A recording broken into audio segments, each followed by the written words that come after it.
Bonsoir à tous, ravi de vous accompagner pour un nouveau JT sur Monaco Info. Voici les titres qui font l'actualité de ce jeudi 5 février. Monaco vise l'élite en tennis, les Monégasques affrontent le Kazakhstan en Coupe Davis à partir de demain. Le tirage au sort a eu lieu aujourd'hui à Astana. Nous retrouverons sur place nos envoyés spéciaux avec la présidente de la Fédération monégasque de tennis, Mélanie Antoinette de Massy. C'est toujours un moment solennel qui marque une nouvelle étape dans une carrière. Ce matin a eu lieu la passation de commandement du centre de secours de Fontvieille. Puis nous irons sur le toit de l'Équateur. Après avoir gravi le Kilimandjaro ou l'Annapurna, 3 amis viennent de relever un nouveau challenge à plus de 6200 mètres d'altitude en Amérique latine. Une aventure unique qui a placé le drapeau monégasque au sommet. Et enfin, son nom a toujours été associé à l'athlétisme en principauté. Jean-Pierre Cheval prend sa retraite après plusieurs décennies au sein de la fédération et à la tête du meeting Herculis. Nous lui rendrons hommage ce soir et nous nous remémorerons avec lui ses plus beaux souvenirs. Nous ouvrons donc ce journal avec la Coupe Davis. Monaco affronte le Kazakhstan à partir de demain pour une place historique dans le groupe 1 Monde. Le tirage au sort des rencontres a eu lieu aujourd'hui à Astana. Gaëtan Lebrun, vous êtes sur place pour Monaco Info. Les Monégasques sont au Kazakhstan depuis plusieurs jours déjà. Ils connaissent désormais leur programme précis pour demain et samedi. Le nom des joueurs sélectionnés et l'ordre des matchs est enfin tombé ici à Astana pour la Coupe Davis avec une surprise, celle d'Hugo Nys, sélectionné en simple, lui qui n'a plus joué en simple depuis le match face au Maroc en Coupe Davis en 2024 et sa victoire face à Yacine Dlimi de 7-0. Il affrontera demain Alexander Bublik, numéro 10 mondial. On s'est entraîné depuis le début de la semaine, on a fait des sets d'entraînement et je me sens plutôt bien. Alors voilà, on verra si ça suffit pour battre le 10e joueur mondial, mais en tout cas je serai bien présent. Puis jouer pour notre pays, c'est vraiment quelque chose qui peut nous galvaniser, donc voilà, on ne sait jamais ce qui peut se passer. À ses côtés, pas de surprise, ce sera Valentin Vachereau, numéro 27 mondial. Il affrontera demain Alexander Shevchenko, numéro 87 mondial, avant ses retrouvailles avec Alexander Bublik depuis la victoire du Monégasque 2-7-1 à Shanghai. Non, ça fait 4-5 ans que je suis sur le circuit, je connais tous les joueurs. Alexander, il était 45e mondial il y a 2 ans, je crois, si je ne me trompe pas. Il est un tout petit peu redescendu, mais bon, il est toujours dans le top 100, il n'a jamais trop quitté le top 100, donc un joueur très solide. Puis Bublik samedi. Non, mais pour moi, ça va être la plus belle rencontre de Coupe Davis que j'aurai joué, les deux sur un week-end. Well, I think we still need to get to my match against Valentin because it can go other way. It can go 3-0 or 0-3. So for us, we focus on the first matches. And if I play Valentin, it's great because he had a stellar season last year. He started with the confidence with a few wins already in the first month. So yeah, it's going to be not an easy match and not an easy team to play. En double, ce sera la paire Romain Arneaudo, Hugo Nys, spécialiste de la discipline, qui affrontera la paire kazakh Bublik Zoukaïev pour un match ô combien important, on le sait, en Coupe Davis, le double qui est vraiment décisif.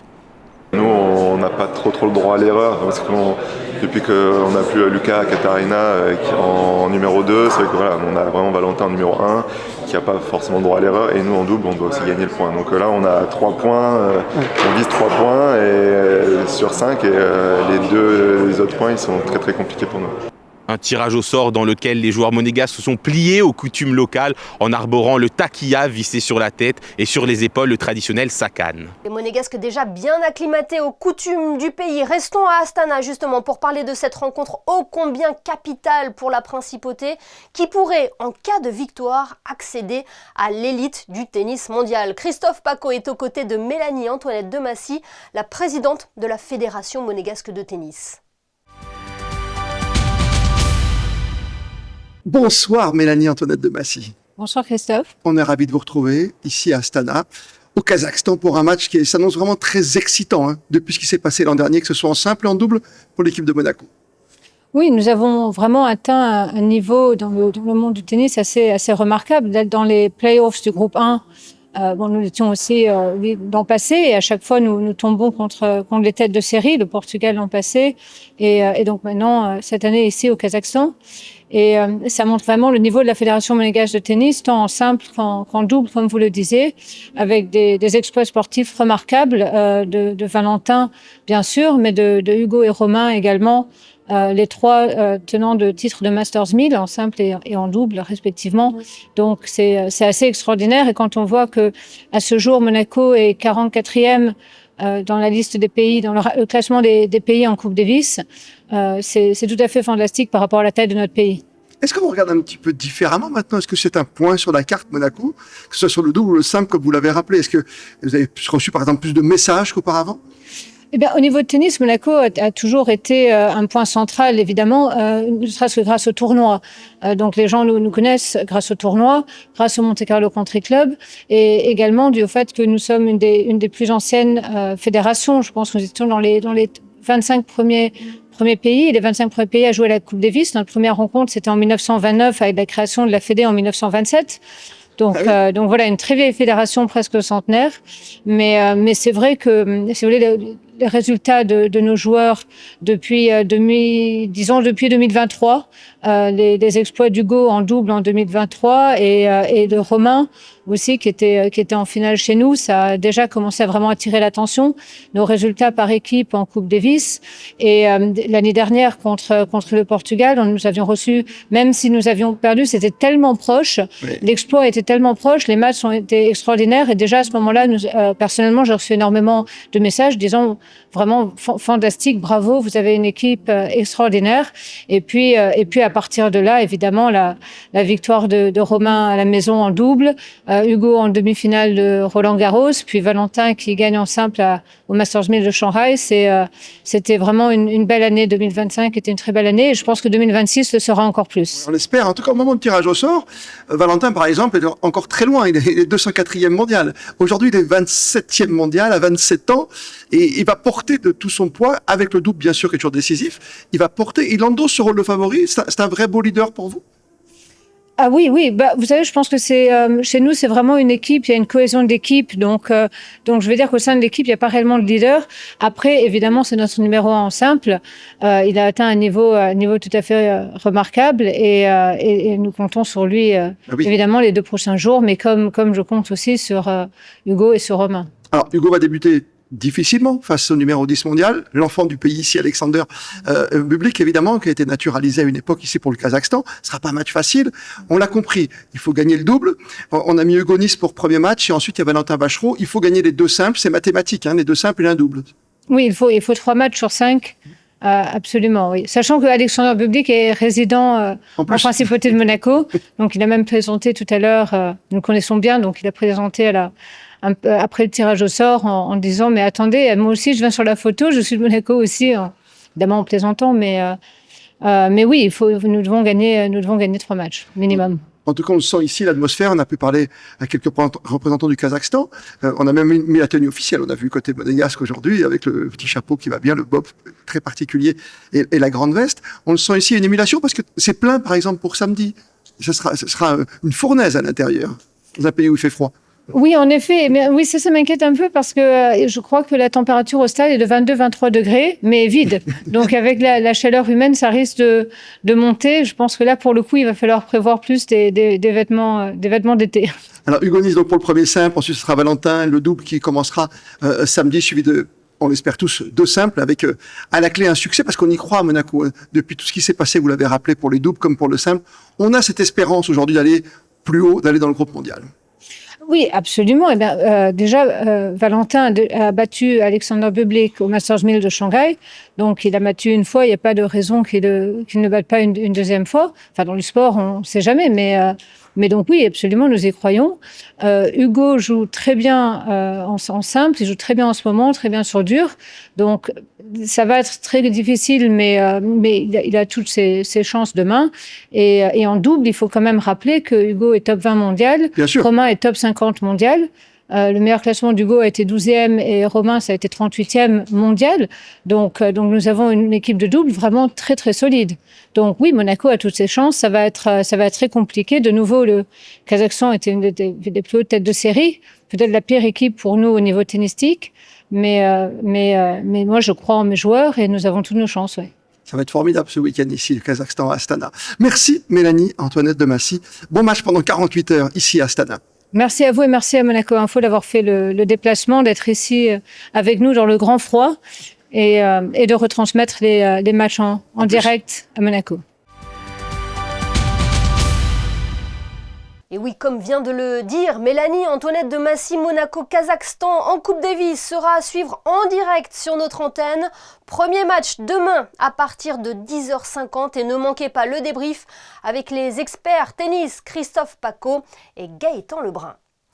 À Milan, le prince Albert II a rencontré le président de la République italienne, Sergio Mattarella. Une entrevue qui a eu lieu lors de la cérémonie d'ouverture de la 145e session du CIO au Palais de la Scala. À quelques heures du coup d'envoi des Jeux Olympiques de Milan-Cortina, le prince souverain a pu également échanger avec son Altesse royale, la princesse Anne. Ils partagent une expérience rare, celle d'avoir tous deux étaient athlètes olympiens, le prince Albert II en bobsleigh et la princesse Anne en équitation. Retour à présent sur un moment solennel qui s'est déroulé au centre de secours de Fontvieille, l'une des 2 casernes qui abritent les sapeurs-pompiers de Monaco. Ce matin a eu lieu la passation de commandement du centre en présence du corps du ministre de l'Intérieur Lionel Beffre et des proches. Après 4 ans à la tête du centre, l'adjudant-chef Franck Giribaldi a passé le flambeau à son adjoint, l'adjudant Olivier Vital. Les détails d'Alban Gingembre et Jean-Alexandre Dordet. Devenir chef de centre, c'est un peu comme devenir responsable d'une grande famille. On se réjouit des réussites, on s'inquiète parfois, on recadre de temps en temps. Et surtout, on veille sur chacun. Après 21 ans de service au sein du centre de secours de Fontvieille, l'adjudant Olivier Vital prend le commandement du centre et de ses 40 personnels. C'est avec beaucoup d'émotion et de fierté que je prends le commandement du centre de secours de Fontvieille. Mon but principal, en fait, c'est d'assurer la sécurité de ces personnes quand ils partent en intervention et sur entraînement. Et bien sûr, pour un but final, c'est la sécurité de la population et le service à la population. Une passation de commandement de l'adjudant-chef Franck Giribaldi à la tête du centre de secours de Fontvieille pendant presque 4 ans. C'est quand même très touchant, puisqu'en fait, je pense que il y a un lien vraiment humain qui se développe et qui est extrêmement fort avec mes hommes, si je puis dire encore aujourd'hui, d'une certaine manière. Donc ça, c'est vraiment un facteur vraiment qui me touche profondément. De les passer en revue tous, de voir tous ces moments qu'on a vécus ensemble, eux m'oublieront très vite. C'est tout à fait normal, le temps passe, ils auront leur carrière, leur évolution, etc. Mais par contre, ce qui est vrai, c'est qu'à contrario, moi, je ne les oublierai jamais. Le chef de centre aujourd'hui qui a pris le centre de secours, je pense, a vraiment les qualités intrinsèques pour pouvoir maintenir, voire toujours améliorer, et puis ses successeurs par la suite, ces qualités humaines qui sont le fondement même de notre métier. L'adjudant-chef intègre quant à lui l'état-major au sein du bureau de formation Instruction Sport pour accueillir et former les futurs sapeurs-pompiers de Monaco. Faisons plus ample connaissance à présent avec 3 hommes de défi. Ils s'appellent Benoît, Nicolas et Julien et depuis 2020, ils se lancent chaque année à la conquête des plus hauts sommets du monde. Un goût du dépassement de soi qui les pousse à affronter des conditions extrêmes sans jamais renoncer. Ils rentrent tout juste d'une nouvelle expédition, l'ascension de la chaîne de volcans des Andes équatoriennes, un terrain aussi spectaculaire qu'exigeant. Marie Bonnet-Blanc, Céleste Neukelman et Jean-Alexandre Dordet. En haute altitude, l'effort se construit sur la durée. Préparation physique, mentale et acclimatation sont indispensables et demandent des mois d'entraînement. Car malgré l'expérience, l'alpinisme reste un sport extrême où le risque zéro n'existe pas. En expédition, le corps est mis à rude épreuve, souvent confronté au froid et au manque d'oxygène. C'est compliqué pour le corps d'assimiler la différence d'altitude. Donc l'idée, c'est d'essayer de monter par palier. C'est-à-dire que nous, par exemple, là, on a passé 5 jours à 3500 mètres d'altitude.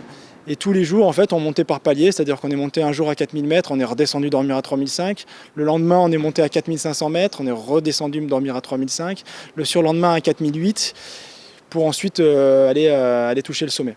Donc comme ça, le corps il s'adapte un petit peu par palier, on choque un peu le corps, puis on redescend dormir dans un endroit, dans une hauteur un petit peu plus facile pour le corps à digérer. Et ensuite, on repart pour habituer le corps.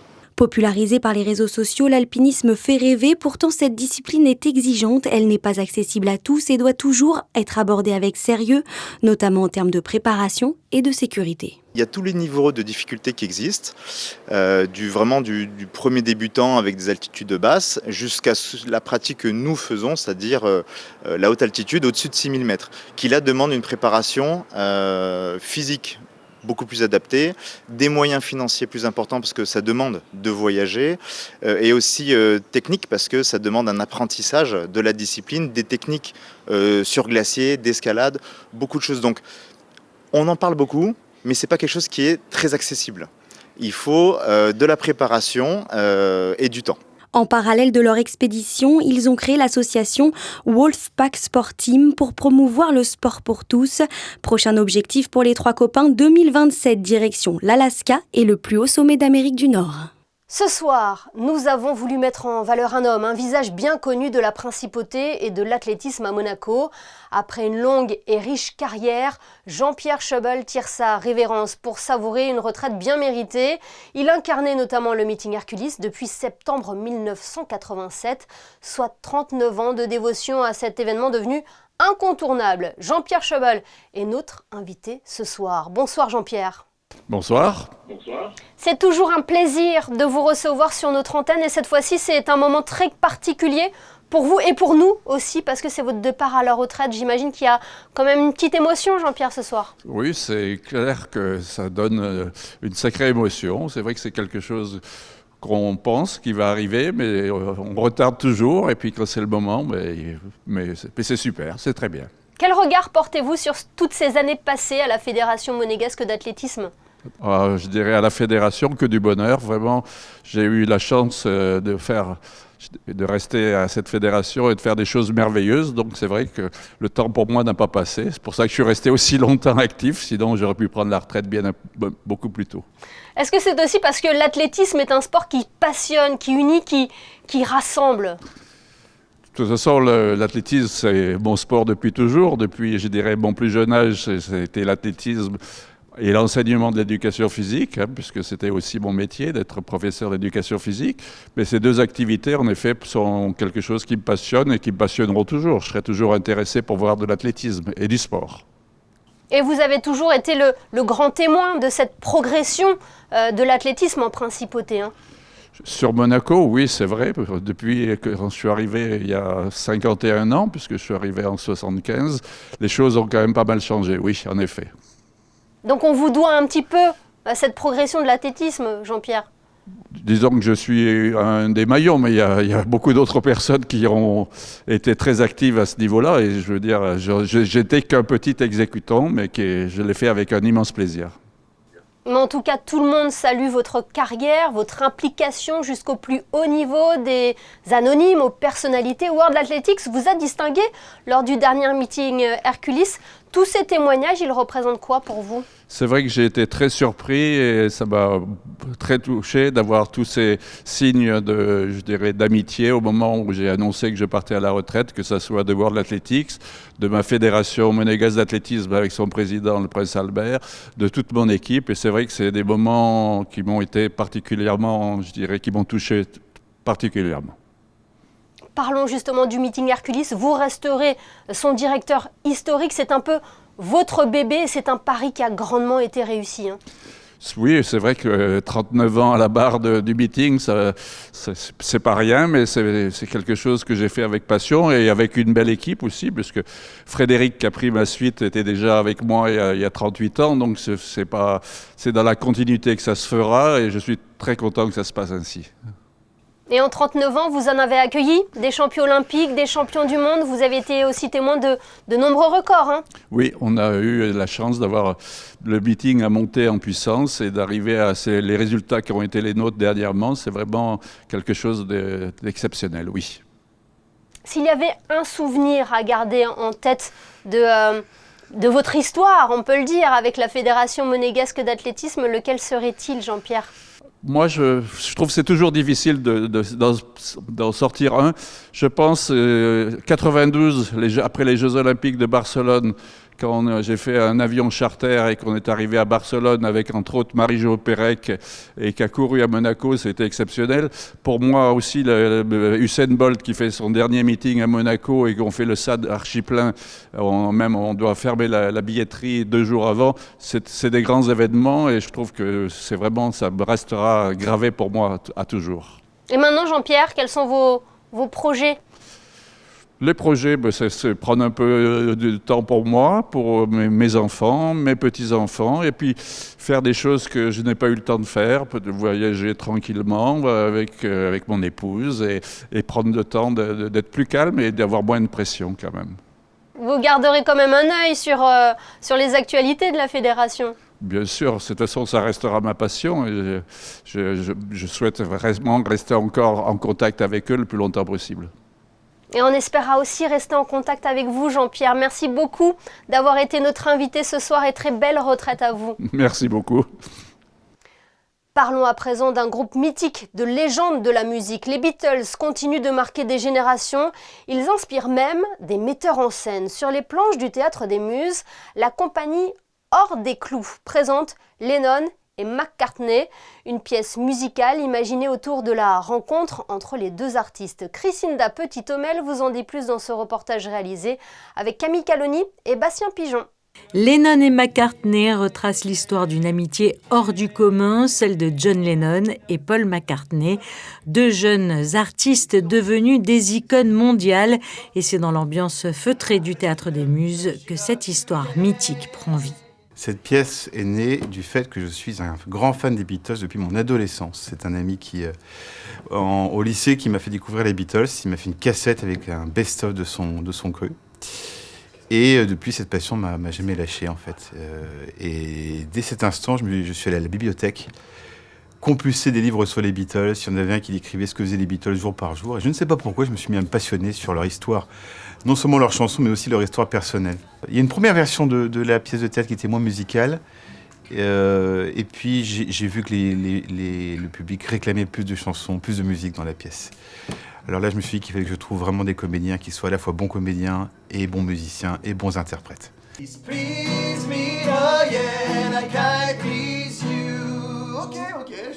Sur scène, la pièce retrace donc leur rencontre, leur ascension fulgurante, mais aussi leur désaccord. Un spectacle entre musique live, humour et émotion. Amis dans la vraie vie, les 2 comédiens ont su insuffler une part de leur vécu à leur rôle, tout en incarnant avec justesse John Lennon et Paul McCartney, 2 monuments de la musique. Il n'y avait pas une volonté forcément d'incarner jusqu'à voir physiquement les mimiques. C'était pas un biopic dans ce sens-là. Ce que la pièce veut raconter, c'est ces copains qui ont fait un groupe qui est devenu plus gros qu'eux, qui les a séparés, et puis comment est-ce que des années plus tard, fort de cette amitié, mais aussi de tout ce qui s'est passé de moins bien entre eux, notamment les déchirures au moment de la séparation. Donc c'est vraiment ça qu'on essaye de faire naître au plateau, c'est l'histoire de 2 copains. Donc plus que l'imitation, ce qu'on a travaillé en fait, c'est la complicité. Et voir à quel point mes failles, en tant que John Lennon, appuient sur ces failles de Paul McCartney. Moi, c'est ce que je préfère, c'est ce que je trouve le plus intéressant. Un spectacle intergénérationnel qui touche aussi bien les fans de la première heure que les plus jeunes. Lennon et McCartney est à découvrir ce week-end au Théâtre des Muses. Et fort de son succès, le spectacle s'est vu enrichi de 3 représentations supplémentaires. Alors surtout, n'hésitez pas à réserver vos places avant qu'il ne soit trop tard. Et n'hésitez pas à vous rendre sur le site du Théâtre des Muses pour découvrir l'ensemble des représentations à venir, des spectacles pour petits et grands.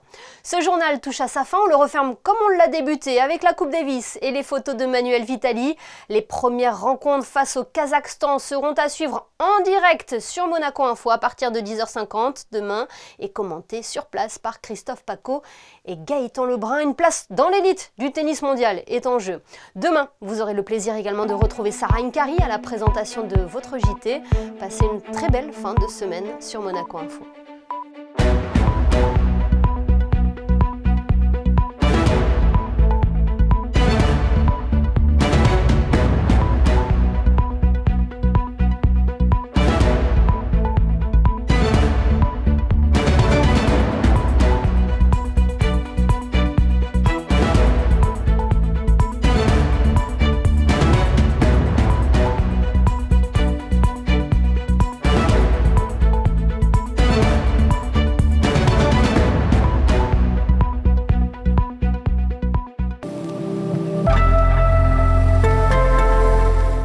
Bonsoir à tous, ravi de vous retrouver pour les prévisions météo de ce vendredi. Il faudra compter sur un temps très nuageux en début de journée avec quelques averses qui cessent en matinée.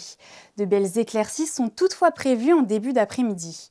Les températures oscilleront entre 9 degrés le matin et 15 degrés dans l'après-midi.